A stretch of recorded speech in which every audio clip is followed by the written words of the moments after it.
பொறந்தப்போ இப்படி இல்ல. Covid start ஆனதுக்கு அப்புறம் நான் இந்த மாதிரி வாடிட்டேன். கோவிட் டைம்ல தாங்க 2 வருஷம். Okay okay. ஸ்கூல் கரெக்டா அப்பதான் அவனோட ஸ்டடீஸ் அந்த அகாடமிக் ஸ்டார்ட் ஆகுற டைம். கரெக்டா கோவிட் வந்து என்டையர் லாக்டவுன் டைம்ல என்ன பண்றதுன்னு தெரியல. வீட்டுக்குள்ள தான் இருந்தாகணும்ன்ற கண்டிஷன். அவனை எப்படி வச்சுக்கிறதுன்னு தெரியல. ஸ்கிரீனிங் எல்லாம் பழக்காம வச்சிருந்தோம். அந்த டைம்ல ஸ்கிரீனிங் எல்லாம் பழக்கி ஓகே ஓகே. வேற வழியே இல்லைன்ற மாதிரி ஆகி வீட்டுக்குள்ளே இருந்து டம்ப் ஆகி கூட அப்படி ஆயிட்டான்னு சொல்லலாம். ரொம்ப ஹைப்பரா இருப்பான். ஸோ ஒரு இடத்துல இருக்க மாட்டான். ஒரு இடத்துல ஒரு நிமிஷம் உட்கார வைக்கிறதே பெரிய கஷ்டமான விஷயம். அந்த மாதிரி இருந்தான். அப்புறம் கரெக்டா கோவிட் முடிஞ்ச ஸ்டேஜ்ல ஸ்கூலுக்கு போக ஆரம்பிச்சான். ஓகே. அப்ப அவனை நாங்க என்கேஜ்டா வச்சுக்கணும்னு சொல்லிட்டு சைக்கிளிங் ஃபுல்லா சைக்கிளிங் விட்டுருவோம். Okay okay. நிறைய அவனை சைக்கிள் பண்ண வச்சுட்டே இருப்போம். என்கேஜ்டாவே இருந்தானா ஓகேவா இருப்பான். அவனா டயர்டானா மட்டும்தான் உண்டு. ஸோ அதனால இது ஒரு நல்ல ஸ்போர்ட்டா இருக்கும்னு சொல்லிட்டு அவன் பிறந்தப்பவே அவங்க அப்பா என்ன டிசைட் பண்ணிட்டாரு. பாயா இருந்தப்பவே வந்துட்டு அவனை இந்த ஃபீல்ட்ல கொண்டு வரணும் அப்படின்னு சொல்லி டிசைட் பண்ணிட்டாரு. ஆக்சுவலா அவங்க அப்பா ஒரு ரேசருங்க.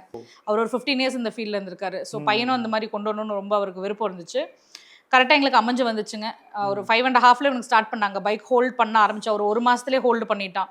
சரி அப்புறம் அவன் அந்த ஒரு ரேஸுக்கு கூட்டிட்டு போனோம்.